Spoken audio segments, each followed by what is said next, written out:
নমস্কাৰ আপুনি চাবলৈ আৰম্ভ কৰিছে সিটি 18 মই কৃপাঞ্জল প্ৰাজমংখী খৰালি কালতে বৰলুইতে সংকট নমাই আনিছে ডিব্ৰুগড় চহৰলৈ চহৰখনৰ কাছাৰী ঘাটত ভয়ংকৰ ৰূপ ধাৰণ কৰিছে খহনীয়া ৰোধৰ প্ৰাৰ্থনাৰে অদৃষ্টজনৰ শৰণাপন্ন হৈছে খুদ জনপ্ৰতিনিধি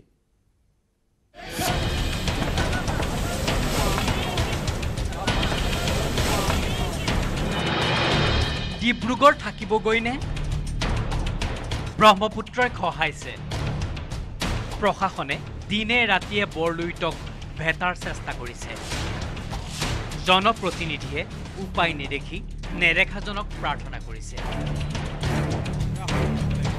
বাৰিষা নহয় খৰালিতে কাল ৰূপ লৈছে বৰলুইতে ভয়ংকৰ খহনীয়াৰ কবলত পৰিছে ডিব্ৰুগড় চহৰ শনিবাৰে নিশা চহৰখনৰ কাছাৰী ঘাটত চপৰা চপৰে মাটি খহি ব্ৰহ্মপুত্ৰৰ বুকুত জাহ গৈছে চকুৰ আগতে কাছাৰী ঘাট এফালৰ পৰা খহি পৰাত আতংকিত হৈ পৰে স্থানীয় লোকসকল যিটো হাৰত ব্ৰহ্মপুত্ৰ খহিছে ডিব্ৰুগড় সুৰক্ষা বান্ধলৈ বেছি পৰ নাই ডিব্ৰুগড়ৰ সুৰক্ষা বান্ধ ছিঙি নিলে চহৰখনত পানী সোমাব ব্ৰহ্মপুত্ৰই বুৰাই পেলাব ডিব্ৰুগড় ব্ৰহ্মপুত্ৰৰ খহনীয়াই এনেদৰেই হাহাকাৰ পৰিস্থিতিৰ সৃষ্টি কৰিছে তৎপৰ হৈ পৰিছে প্ৰশাসন শনিবাৰে নিশাৰে পৰা ব্ৰহ্মপুত্ৰৰ খহনীয়া ৰোধিবলৈ প্ৰশাসনে বিভিন্ন ব্যৱস্থা গ্ৰহণ কৰিছে জিঅ' বেগেৰে ব্ৰহ্মপুত্ৰ ৰোধৰ চেষ্টা কৰিছে প্ৰশাসনে এতিয়াও যথেষ্ট কণ্ট্ৰল হৈ গৈছে আমি এইবোৰ লাইনবিলাকত পুৰা বেগ যিটো মিডিয়াম বেগ মাৰিছোঁ আৰু মাজত আমি জিঅ' বেগ মাৰিছোঁ প্ৰশাসনে যৎপৰোনাস্তি চেষ্টা কৰিছে ব্ৰহ্মপুত্ৰই খহায়ে আছে ডিব্ৰুগড়ৰ বিধায়ক প্ৰশান্ত ফুকনে হাত সাৱটি বহি থাকিব নোৱাৰি নেৰেখাজনৰ শৰণাপন্ন হৈছে ডিব্ৰুগড় গুৰুদ্বাৰৰ পৰা প্ৰসাদ আনি ব্ৰহ্মপুত্ৰত পূজা দিলে প্ৰশান্ত ফুকনে বিধায়কগৰাকীক সংগ দিলে ডিব্ৰুগড়ৰ উপায়ুক্তও আতংক এতিয়াও আছে সন্মুখত কাল ৰূপ লোৱা ব্ৰহ্মপুত্ৰখন লৈ শংকাত দিন কটাইছে ডিব্ৰুগড়বাসীয়ে মনতে প্ৰমাণ কৰিছে খৰালিতে বাৰিষা কি ডিব্ৰুগড়ৰ পৰা Jasim Ahmed news 18 Assam north east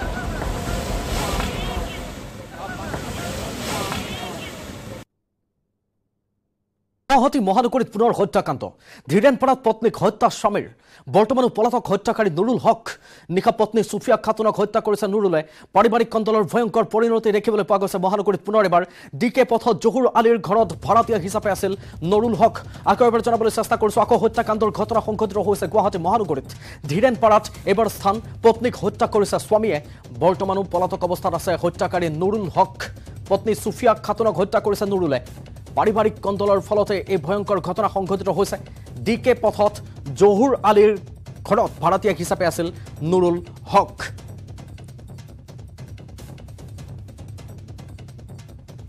গধুৰ বস্তু একচুৱেলি তেনেকৈ নটিছ পৰা নাই আৰু মানে কি হ'ল ভাড়াতীয়া আছে লগে লগে মানে বস্তুটো লক কৰি দিয়াই গ'ল কোনোবা যাব কিবা কৰিব সেনেকৈ কৰি এতিয়া পুলিচ আহিলে সেইখিনি গম পোৱা যাব কিন্তু কিবা গধুৰ বস্তু দি মাৰিছে আৰু মাথাত কাৰণ মাথাত ডেমেজ ফ্ৰেকচাৰটো হৈছে তো মাথাতে হৈছে সেইটো বস্তু আৰু বেলেগ ভিজিবল একো দেখা ঘটনাটো আমি গম নাপাওঁ আমি থাকোঁ এইটো ৱাণ্ডাৰীত শুনা পাইছোঁ যে গিৰাকে বোলে মাৰিছে বুলি এতিয়া এটা মানে আমি গম পোৱা নাই এতিয়া দেখাও নাই ৰাত কি দি মাৰিছে এতিয়া মানুহ কৈ আছে হাতত দিনে কি দি মাৰিছে গম পোৱা নাই মই এতিয়া ৰাতিপুৱা শুনা পাইছোঁ যে মেডিকেলত লৈ গৈছে মানুহটোক যে মেডিকেলত যাই পাওঁতে ডেথ হৈছে মাইকীজনৰ বয়স হ'ব মোটামুটি 20-22 বছৰমান হ'ব লাগে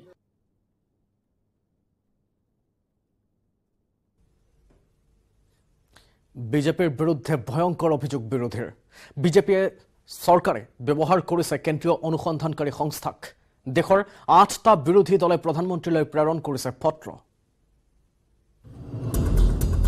কেন্দ্ৰীয় অনুসন্ধানকাৰী সংস্থাসমূহক অপব্যৱহাৰ কৰিছে বিজেপি চৰকাৰে বিৰোধী দলৰ নেতা মন্ত্ৰী বিধায়কৰ বিৰুদ্ধে ব্যৱহাৰ কৰা হৈছে অনুসন্ধানকাৰী সংস্থাসমূহক এই গুৰুতৰ অভিযোগ উত্থাপন কৰি প্ৰধানমন্ত্ৰী নৰেন্দ্ৰ মোদীলৈ এখন পত্ৰ প্ৰেৰণ কৰিছে দেশৰ 8টা বিৰোধী দলে পত্ৰখনত স্বাক্ষৰ কৰিছে 4গৰাকী বিৰোধী মুখ্যমন্ত্ৰী কে চন্দ্ৰশেখৰ ৰাও মমতা বেনাৰ্জী ভগৱন্ত মান আৰু অৰবিন্দ কেজৰিৱালে প্ৰধানমন্ত্ৰীলৈ দিয়া পত্ৰখনত স্বাক্ষৰ কৰাসকলৰ ভিতৰত আৰু আছে নেশ্যনেল কনফাৰেন্সৰ ফাৰুক আব্দুল্লা, এনচিপিৰ শাৰদ পাৱাৰ, মহাৰাষ্ট্ৰৰ প্ৰাক্তন মুখ্যমন্ত্ৰী উদ্ধৱ ঠাকৰে, সমাজবাদী পাৰ্টিৰ মুৰব্বী অখিলেশ যাদৱ আৰু বিহাৰৰ মুখ্যমন্ত্ৰী তেজস্বী যাদৱ। উল্লেখযোগ্য যে দিল্লীৰ উপ মুখ্যমন্ত্ৰী মনীষ সিসোদিয়াৰ গ্ৰেপ্তাৰৰ পাছতে প্ৰধানমন্ত্ৰী নৰেন্দ্ৰ মোদীলৈ এই পত্ৰখন প্ৰেৰণ কৰা হৈছে। সুৰা নীতিৰ অজুহাত লৈ CBIয়ে মনীষ সিসোদিয়াক গ্ৰেপ্তাৰ কৰাৰ পিছত প্ৰেৰণ কৰা পত্ৰখনত বিৰোধী নেতাসকলে কয় যে গান্ধী পৰিয়ালটোকো ইডিৰ জৰিয়তে হাৰাশাস্তি কৰি থকা হৈছে। ভাৰত এখন গণতান্ত্ৰিক দেশ বুলি পত্ৰখনত উল্লেখ কৰি কেন্দ্ৰই অনুসন্ধানকাৰী সংস্থাসমূহক নিজৰ স্বাৰ্থত ব্যৱহাৰ কৰি গণতন্ত্ৰক স্বৈৰতন্ত্ৰলৈ ৰূপান্তৰ কৰিব বিচৰা হৈছে বুলি অভিযোগ উত্থাপন কৰে। অৱশ্যে এই পত্ৰত স্বাক্ষৰ কৰা নাই কোনো এজন কংগ্ৰেছ নেতাই। News desk, news 18, Assam north east. BJP নেতাক আক্ৰমণৰ ঘটনাত এই পৰ্যন্ত 4 কটনিয়ানক গ্ৰেপ্তাৰ কৰিছে আৰক্ষীয়ে। আজি বৰঝাৰ বিমানবন্দৰৰ পৰা গ্ৰেপ্তাৰ কৰা হৈছে সঞ্জয় ৰাংখাৰ নামৰ ছাত্ৰজনক। শনিবাৰে 8 কটনিয়ানক গ্ৰেপ্তাৰ কৰিছিল পাণবজাৰ আৰক্ষীয়ে। ঋষিকেশ দাস, মৃগাংক কাশ্যপ আৰু মৌচম মহন্তক গ্ৰেপ্তাৰ কৰা হৈছে। মানস কমল নামৰ ছাত্ৰজনক সোধা পোছাৰ অন্তত যাবলৈ দিয়া হৈছে। বিজেপি নেতা বিজয় পাঠককে নহয়, এজন ৰেল বিষয়াকো আক্ৰমণ কৰাৰ অভিযোগ উঠিছে কটনৰ একাংশ ছাত্ৰৰ বিৰুদ্ধে। সম্প্ৰতি চিকিৎসাধীন হৈ আছে বিজেপিৰ মহানগৰ জিলাৰ সাধাৰণ সম্পাদক বিজয় পাঠক। আমি জনাবলৈ চেষ্টা কৰিছোঁ শেহতীয়া আপডেটছ। বিজেপি নেতাক আক্ৰমণৰ ঘটনাত এই পৰ্যন্ত 4 গৰাকী কটনিয়ানক গ্ৰেপ্তাৰ কৰিছে মহানগৰ আৰক্ষীয়ে। বৰঝাৰ বিমানবন্দৰৰ পৰা গ্ৰেপ্তাৰ কৰা হৈছে সঞ্জয় ৰাংখাৰ নামৰ ছাত্ৰজনক। শনিবাৰে 3 কটনিয়ানক গ্ৰেপ্তাৰ কৰিছিল পাণবজাৰ আৰক্ষীয়ে। ঋষিকেশ দাস, মৃগাংক কাশ্যপ আৰু মৌচম মহন্তক কৰাৰ হৈছিল গ্ৰেপ্তাৰ আৰু শেহতীয়াকৈ মানস কমল নামৰ ছাত্ৰজনক সোধা পোছাৰ অন্তত যাবলৈ দিয়া হৈছে আৰক্ষীৰ দ্বাৰা। বিজেপি নেতা বিজয় পাঠককে নহয়, এজন ৰেল বিষয়াকো আক্ৰমণ কৰাৰ অভিযোগ উঠিছে কটনৰ একাংশ উদণ্ড ছাত্ৰৰ বিৰুদ্ধে। সম্প্ৰতি চিকিৎসাধীন বিজেপিৰ মহানগৰ জিলাৰ সাধাৰণ সম্পাদক বিজয় পাঠক। আপোনালোকে পঢ়িবলৈ পঠিয়াইছিলে, কিন্তু ঘটনা কৰিলে সেইটো আমাৰ দুখ লগা কথা। আমিতো আকৌ তাহাঁতক পঢ়িবলৈ পঠাইছোঁ, কিন্তু কথা হ'ল সিহঁতে ইয়াত কি কৰিছে, কলেজ কৰ্তৃপক্ষই সিহঁতক কি ধৰণে নিয়ন্ত্ৰণ কৰি আছে আমিতো নাজানো। সিহঁতক সুধিলে মাক বাপেক হিচাপে আমি সোধোঁ পঢ়া শুনা ঠিকে আছে বুলি আছে নে কিবা, ডেইলি ফোন নকৰোঁ। সিহঁতেতো ভাল বুলিয়ে কয়। যদি বাকী হোষ্টেলত আছে সিহঁত, আমি আকৌ হোষ্টেলৰ নিয়ন্ত্ৰণত আছে। গতিকে ইয়াত কি কৰি আছে তেতিয়া আমি তাৰ পৰা, মই এতিয়া ইমান দূৰৰ পৰা গম নাপাওঁ। যিটো পৰহি ৰাতি হৈছে অথচ মই কালি ৰাতিলৈকে গম পাওঁ। গতিকে কোনেও আমাক জনোৱাও নাই, গতিকে আমি গমেই পোৱা নাই। কিন্তু বাৰে বাৰে এনেধৰণে হোষ্টেলত থকাৰ পিছত মই সেই কথাটো মই নিজেও এজন সচেতন নাগৰিক হিচাপে ময়ো বেয়া পাওঁ। এনেকুৱা ঘটনা কৰাটো আৰক্ষীৰ ওচৰত যদি সি কৰিছেও, মই তাকো কিন্তু এই কথাটো কৰাটোৰ কাৰণে মই বেয়া পাইছোঁ। মই তেখেতৰ ওচৰতো মোৰ দেউতাক হিচাপে দুখ স্বীকাৰ কৰিছোঁ। যদি ল'ৰাটো তেওঁ সেই কৰিছে, তেওঁ ক্ষমা কৰিছোঁ। গতিকে মই তাক ক'ব পৰা যাব লাগে। কৰি দিছে মোবাইল বেপাৰ। আপুনি কেছ দিছে? কেছ দিছোঁ, যোৱাকালি কেছ দিছোঁ। ল'ৰাকেইটা চিনাক্ত হৈছে নেকি? আপুনি চিনাক্ত কৰিছে কোন কোন? ঋষিকেশ দাস আৰু মৃগাংক কাশ্যপ আৰু এজন আছে। কেতিয়া আপোনাক কেতিয়া মাৰিছিলে? পৰহি ৰাতি নাইট ডিউটিত আছিলোঁ। মানে এটা অফিচৰ পৰা আৰু এটা অফিচ যাম নাইট ডিউটি কৰিব। আপুনি কি ৰেলৰ আপোনাৰ ভাল নামটো? দীপজ্যোতি দাস। দীপজ্যোতি দাস। কিমানজন মান আছিল? 4 to 5 পিপল। 4 to 5। কিয় কাৰণে লাগিলে কাজিয়াখন? এনেই ৰখাই দিলে, মাৰি দিলে। মই কৈছোঁ দাদা চাইডক ডিউটি যাব লাগে। কোন হয় তই, কিয় যাব লাগে ডিউটি? এতিয়া কিহৰ ডিউটি? দাদা ৰখি আছে, মই যাব লাগে। ঘটনা সন্দৰ্ভত কটনৰ ছাত্ৰ একতা সভাৰ স্পষ্টীকৰণ। তেওঁলোকে কৈছে আৰক্ষীয়ে প্ৰমাণ নোহোৱাকৈ 3 ছাত্ৰক গ্ৰেপ্তাৰ কৰিছে। কটনৰ ছাত্ৰ হয় নে নহয় এতিয়াও স্পষ্টই হোৱা নাই। অন্য ছাত্ৰও জড়িত হ'ব পাৰে এই ঘটনাত। ABVPৰ অভিযোগৰ ভিত্তিত ছাত্ৰকেইজনক গ্ৰেপ্তাৰ কৰা হৈছে। সমগ্ৰ ঘটনাক গৰিহণা দিছে ছাত্ৰ একতা সভাই। আমি একেবাৰে জনাবলৈ চেষ্টা কৰিছোঁ, সেই প্ৰতিক্ৰিয়া আপোনাক শুনাম। কটনৰ ছাত্ৰ একতা সভাই স্পষ্টীকৰণ দিছে এই বিষয়টোক লৈ। আৰক্ষীয়ে প্ৰমাণ নোহোৱাকৈ 3 ছাত্ৰক গ্ৰেপ্তাৰ কৰিছে। কটনৰ ছাত্ৰ হয় নে নহয় সেয়াও এতিয়ালৈকে স্পষ্টই হোৱা নাই। অন্য ছাত্ৰতো জড়িত হ'ব পাৰে এই ঘটনাত। আমি ভাষ্য শুনাম। যোৱাকালি মোক কটন বিশ্ববিদ্যালয় কৰ্তৃপক্ষই মাতি আনিছিলে। মই আহিছিলোঁ কৰ্তৃপক্ষৰ ওচৰলৈ যে কি ঘটনা হৈছে মইতো নাজানো, মোৰ স্বাস্থ্যৰ অলপ বেয়া আছিলে। মই কৰ্তৃপক্ষৰ ওচৰলৈ আহোঁতে তেওঁলোকে মোক জনাইছিলে যে পাণবজাৰ থানাৰ ACP আহিব, তেওঁলোকে কিবা সোধা পোছা কৰিব। কিন্তু মানে পুলিচে আহি পেলাই আমাক জোৰ জবস্তি লৈ গ'লগৈ থানালৈ। অলপমান আমাক হাতেৰে কিবা শাৰীৰিক অত্যাচাৰো কৰিছে। তো সেইবাবে মইতো ঘটনাস্থলীত নাছিলোঁ আৰু সেইবাবে মোক আজি এৰি দিছে পুলিচৰ জেগাৰ পৰা। সোধ পোছ কৰিছে, গম পাইছে যে মই ঘটনাস্থলীত নাছিলোঁ। কিন্তু এতিয়া কোনো এভিডেন্স নোহোৱাকৈ কোনো প্ৰমাণ নোহোৱাকৈ যে মোক উঠাই লৈ গৈছে পুলিচে সেইটোৱে মানে মোৰ দুখ লাগিছে কাৰণ গোটেই ৰাতি মই থানাত থাকিবলগীয়া হৈছে না মোক ফোন কৰিবলৈ দিছে না মোক কাৰোবাৰ লগত কথা পাতিবলৈ দিছে কেৱল মাত্ৰ অভিযোগৰ ভিত্তিত ছাত্ৰ পঢ়ি থকা ইউনিভাৰ্চিটিৰ 4জন ছাত্ৰক আটক কৰি লৈ গৈছে হাৰাশাস্তি কৰিছে মানসিক আৰু শাৰীৰিক হাৰাশাস্তি কৰিছে গোটেই ৰাতি ৰাখিছে তেওঁলোকক আৰু ইয়াৰ স্বাস্থ্যও বেয়া আছিলে সেইটো সময়ত আৰু তেনেকুৱা এটা আমাৰ প্ৰশ্ন এই ক্ষেত্ৰত আমাৰ এইটো প্ৰশ্ন যে আৰক্ষী বিষয়াই তেওঁলোকক অত্যাচাৰ কিয় কৰিলে আচলতে সঁচা কথা ক'বলৈ গ'লে কটনিয়ানে আচলতে ৰাজনৈতিক পাকচক্ৰত পৰা বুলি ক'ব লাগিব কাৰণ যোৱাকালি দিনৰ ভাগত যি তেওঁলোক বিজেপি নেতাসকলে যি মন্তব্য কৰিছে যে উক্ত তদন্ত মুখ্যমন্ত্ৰীৰ পৰ্যায়ত হ'ব গতিকে তেনেকুৱা এটা ঘটনা যে মানস দাক যি ধৰণে লৈ যোৱা হ'ল আৰক্ষী যি ধৰণে বৰ্বৰভাৱে অত্যাচাৰ কৰিলে সেই কথাক আমি কটনিয়ানে গৰিহণা দিছোঁ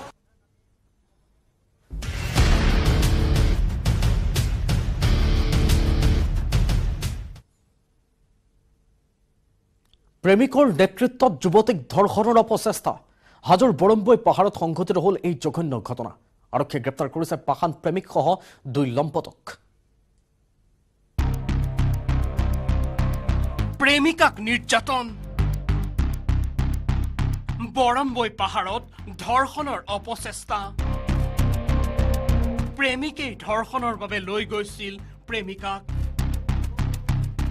2 বন্ধুকো প্ৰেমিকাক ধৰ্ষণ কৰিবলৈ লৈ গৈছিল প্ৰেমিকে চাঞ্চল্যকৰ ঘটনা হাজোৰ বৰম্বৈ পাহাৰত সংঘটিত হৈছিল এই ঘটনা প্ৰেমিকৰ হাততে নিৰ্যাতিত হ'ল এগৰাকী কিশোৰী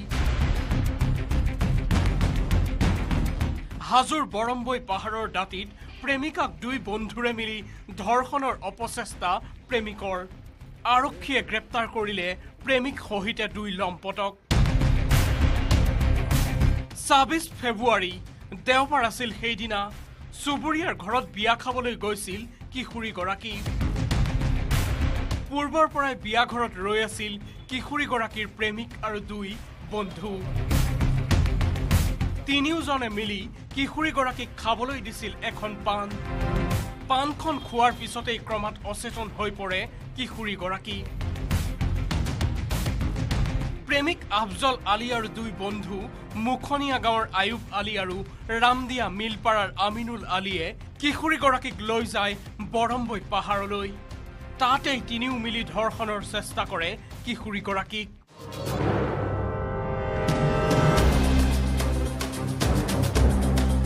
মাজনিশা পৰ্যন্ত কিশোৰীগৰাকী ঘৰলৈ ঘূৰি নহাত পৰিয়ালৰ লোকে বিচাৰ খুচাৰ কৰাত বিয়া ঘৰৰ পৰা প্ৰায় 500 মিটাৰ দূৰৈত বৰম্বৈ পাহাৰৰ দাঁতিত উদ্ধাৰ কৰে অচেতন অৱস্থাত কিশোৰীগৰাকীৰ ভাষ্যৰ ভিত্তিত হাজো আৰক্ষীয়ে গ্ৰেপ্তাৰ কৰিছে 3 লম্পটক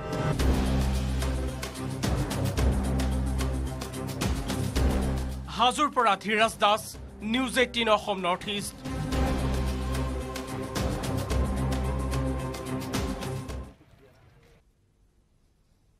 ষষ্ঠ অনুসূচিত অন্তৰ্ভুক্ত জিলাসমূহত অনুষ্ঠিত হ'ব বিশেষ টেট পৰীক্ষা সেবায়ে অনুষ্ঠিত কৰিব এই পৰীক্ষা আজিৰে পৰা আৰম্ভ হ'ব আবেদন প্ৰক্ৰিয়া 30 এপ্ৰিলত হ'ব পৰীক্ষা এই মন্তব্য কৰিছে শিক্ষামন্ত্ৰী ডক্টৰ ৰণোজ বেগুৰে শিক্ষা অসমৰ মিছন সঞ্চালকৰ কাৰ্যালয়ত এপ মুকলি অনুষ্ঠানত অংশগ্ৰহণ কৰি এই মন্তব্য কৰিছে শিক্ষামন্ত্ৰীগৰাকীয়ে মুকলি কৰা হ'ব 3টাকৈ ৱেব বেছড এপ্লিকেশ্যন প্ৰাথমিক বিদ্যালয়ৰ পৰা হাইস্কুললৈ প্ৰতিখন বিদ্যালয়লৈ প্ৰদান কৰা হ'ব এই টেবলেট শিক্ষা সেতু নামৰ এপৰ জৰিয়তে নিয়ন্ত্ৰণ কৰা হ'ব সকলো ব্যৱস্থা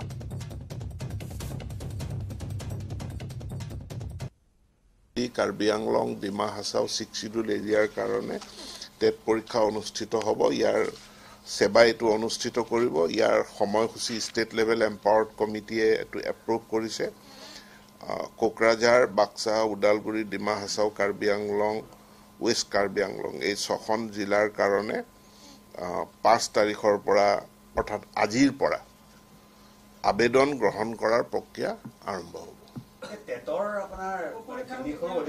হয় পৰীক্ষা অনুষ্ঠিত হ'ব 30 এপ্ৰিল আৰু ইয়াৰ আবেদন পত্ৰ গ্ৰহণৰ প্ৰক্ৰিয়া আজিৰ পৰা আৰম্ভ হ'ব আৰু 30 এপ্ৰিলত গৈ এই বিশেষ টেট পৰীক্ষা ফৰ 6 শিডিউল এৰিয়া অনুষ্ঠিত হ'ব এটো এই কাৰণে বিশেষ যে ইয়াৰ এপইন্টিং অথৰিটি তেওঁলোকৰ অটোনমাস কাউন্সিল অসম চৰকাৰ নহয় বা আমাৰ ডাইৰেক্টৰেট ইয়াত নহয় এতেকে তেওঁলোকৰ কাৰণে কিন্তু পৰীক্ষা যি চেন্ট্ৰেলাইজড আমাৰ অথৰিটি আছে অথৰিটি অনুষ্ঠিত কৰিব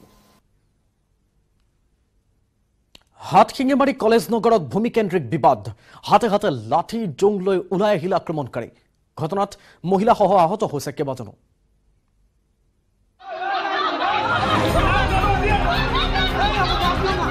এডোখৰ মাটিক লৈ ভয়ংকৰ সংঘাত হাতে হাতে লাঠি জোং লৈ মাৰপিট দুই পক্ষৰ মালিক থাকোঁতে আনৰ মাটিত ঘৰ বনাবলৈ আহিল এটা ফৈদ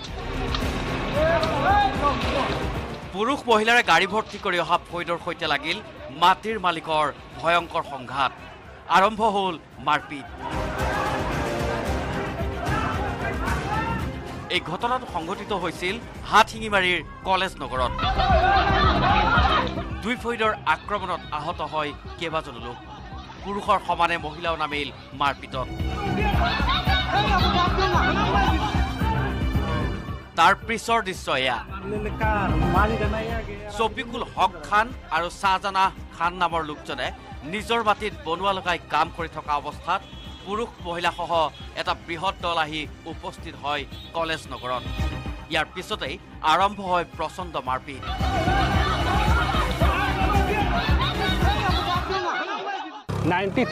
ৰহিজুদ্দিনৰ পৰা কিনি লৈছিল কিনি লৈ নাম জাৰি কৰিছে তাৰ পিছত আমি ভোগ দখল কৰি আছো দেউতাই এই সুপাৰী গছবিলাক দেউতাই লগাইছে নাম জাৰি কৰি সব পাট্টা চাট্টা সব হৈ গ'ল এতিয়া সিহঁতে ৰহিজুদ্দিনেৰে ভাড়া কৰা গুণ্ডা আৰু ৰহিজুদ্দিনৰ এটা বেটা আৰু বেটিৰ জোৱাই 30-35 জনমান মানুহ লৈ আহি আমাৰ ফেঞ্চি দিয়া বেৰবোৰ হঠাতে দাহ কোঠাৰেৰে কাটি আমাৰ কাম কৰি থকা মানুহক যধে মধে মাৰি আঘাতপ্ৰাপ্ত কৰিছে সিহঁতে মানে আমাৰ জমিটো বেদখল কৰাৰ চেষ্টা কৰি আছে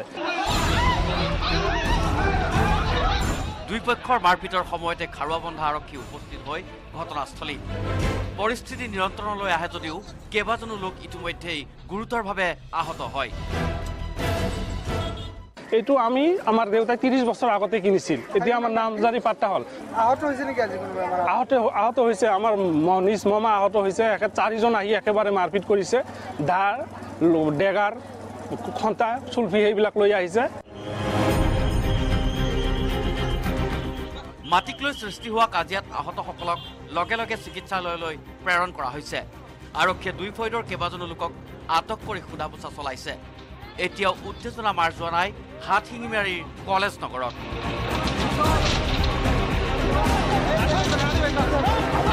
মানকাছৰৰ পৰা শাহজাহান আলীৰ report news 18 Assam north east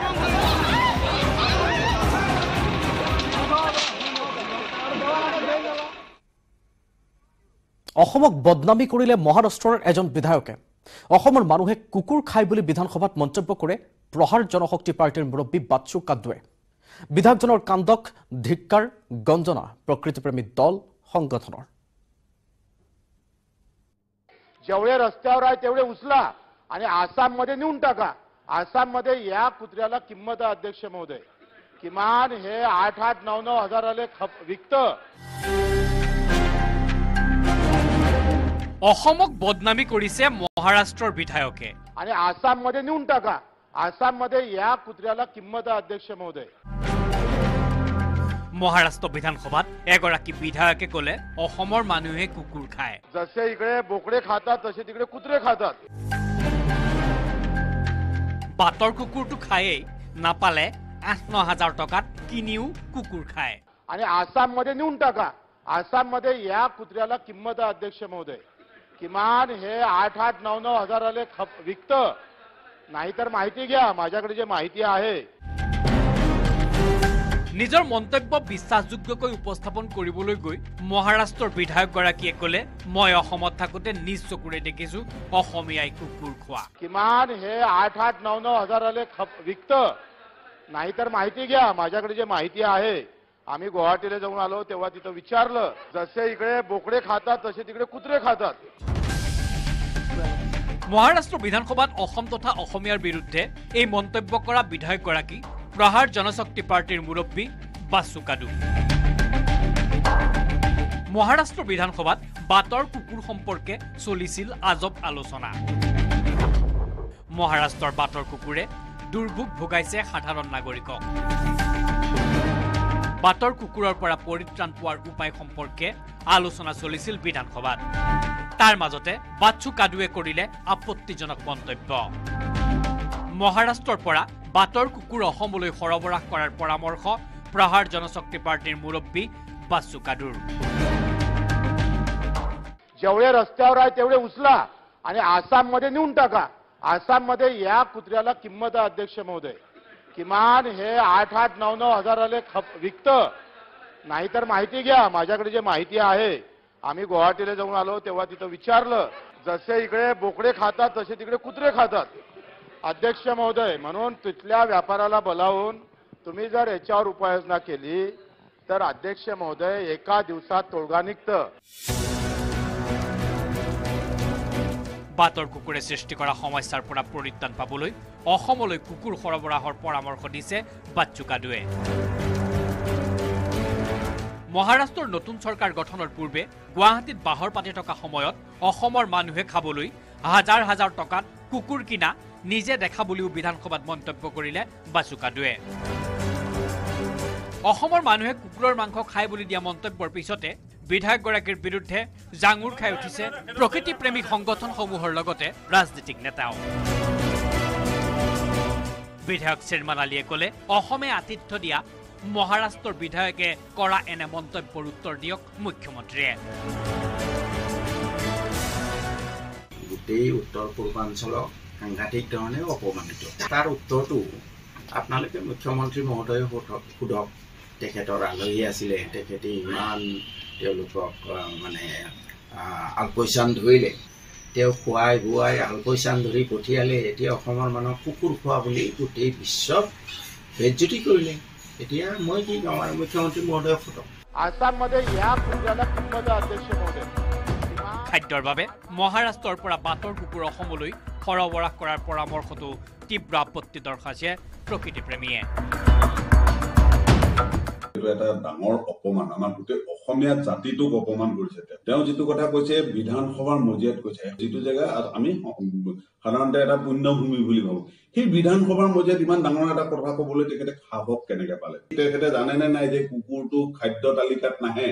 মিনিষ্ট্ৰীৰ মতে যিখন খাদ্য তালিকা আছে তাত কুকুৰৰ মাংসটো নহয়। গতিকে তেওঁ পঠিয়াই খুৱাবৰ কাৰণে কোন হয়? जसे इकडे बोकडे खातात तसे तिकडे कुत्रे खातात। একে সময়তে মহাৰাষ্ট্ৰৰ এইগৰাকী বিধায়কে নিজেই উদঙাইছে উত্তৰ পূৰ্বাঞ্চলৰ বিষয়ে থকা নিজৰ জ্ঞানৰ সম্ভাৰ।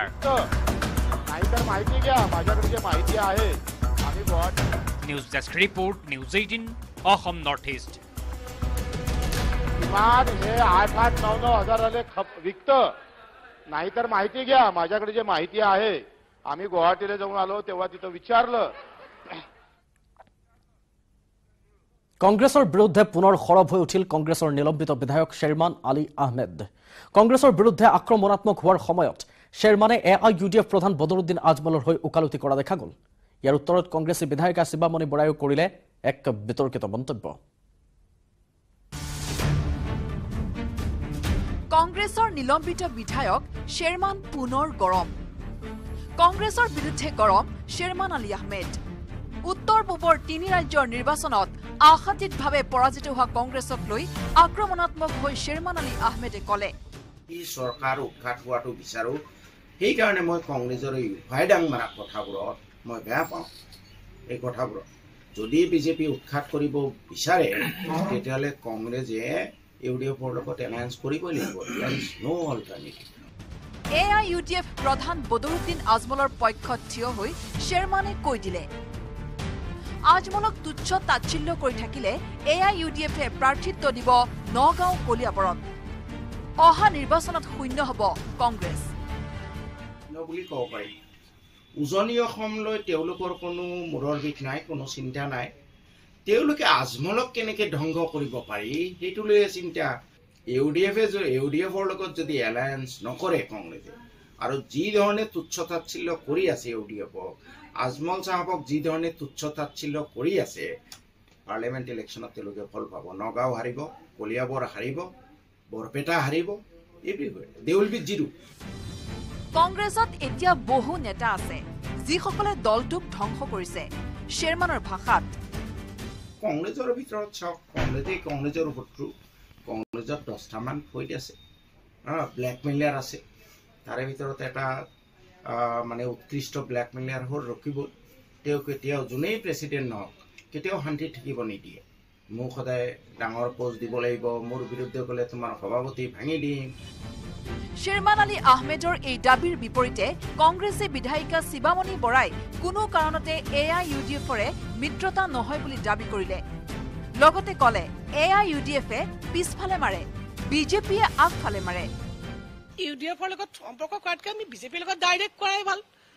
UDF আমাক পিছফালৰ পৰা মাৰে, বিজেপি আগফালৰ পৰা মাৰিব, গতিকে ডাইৰেক্ট কৰাই ভাল। গতিকে UDFৰ লগত যদি আমি সঁচাকৈ UDFৰ লগত নাথাকিলে আমাৰ বিপদ হ'ব বুলি আমি UDFৰ লগতে আমি সম্পৰ্ক কৰিলোহেঁতেন, কিন্তু তেনেকুৱা কথা নাই। ৰাইজে বুজি উঠিছে, গতিকে আমি অকলে হিট খেলাৰ সিদ্ধান্ত লৈছোঁ। বিজু কুমাৰ ডেকাৰ report, news 18 Assam north east. জ্যেষ্ঠ ছাত্ৰৰ প্ৰহাৰত ধৰাশায়ী কনিষ্ঠ ছাত্ৰ, গুৰুতৰভাৱে আহত হৈছে নৱম আৰু দশম শ্ৰেণীৰ 30গৰাকীকৈ ছাত্ৰ। 14 পুনিয়াত থকা লখিমপুৰ জৱাহৰ নবোদয় বিদ্যালয়ত সংঘটিত হৈছে এইটো ভয়ংকৰ ঘটনা। দুটা মোবাইল হেৰুৱাক কেন্দ্ৰ কৰি শ্ৰেণী কোঠালৈ মাতি নি কনিষ্ঠ ছাত্ৰক প্ৰহাৰ কৰিছে দ্বাদশ শ্ৰেণীৰ 8জন ছাত্ৰই। দুয়োটা শ্ৰেণীৰে পৰীক্ষা চলি থকাৰ মাজতে সংঘটিত হৈছে এইটো ঘটনা। এই ঘটনাত আহত 3জনৰ অৱস্থা সংকটজনক। ভুক্তভোগী ছাত্ৰৰ অভিযোগৰ ভিত্তিত বিদ্যালয়ৰ অধ্যক্ষই আটাইকেইজন ছাত্ৰক বিদ্যালয়ৰ পৰা বহিষ্কাৰ কৰাৰ লগতে নাৰায়ণপুৰ আৰক্ষীক গতাই দিছে। আনফালে আঘাতপ্ৰাপ্ত ছাত্ৰকেইজনৰ পৰিয়ালে আৰক্ষী থানাত গোচৰো ৰুজু কৰিছে।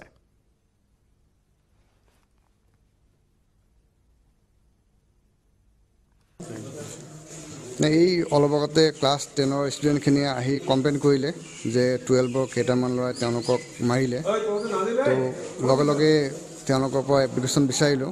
এপ্লিকেশ্যন বিচাৰি টোটেল 8টা ল'ৰাৰ নাম পালোঁ। 8টা ল'ৰাৰ নাম পোৱাৰ লগে লগে সিহঁত আটাইকে মতালোঁ। মতাই সোধপোছ কৰিলোঁ আৰু সোধপোছ কৰাতে ওলাল যে তেওঁলোকে মৰাটো হয়।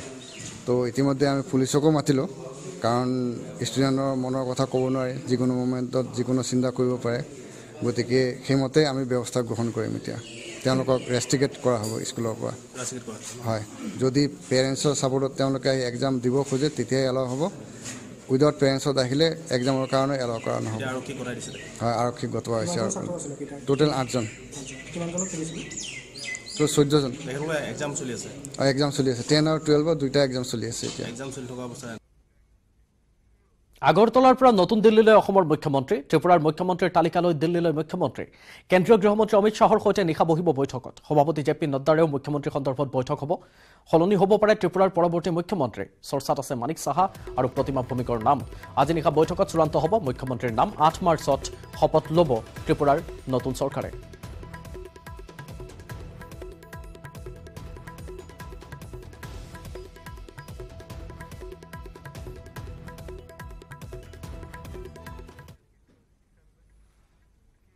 আৰু ইয়াৰে সৈতে City 18ৰ পৰা লৈছোঁ বিদায়। নমস্কাৰ।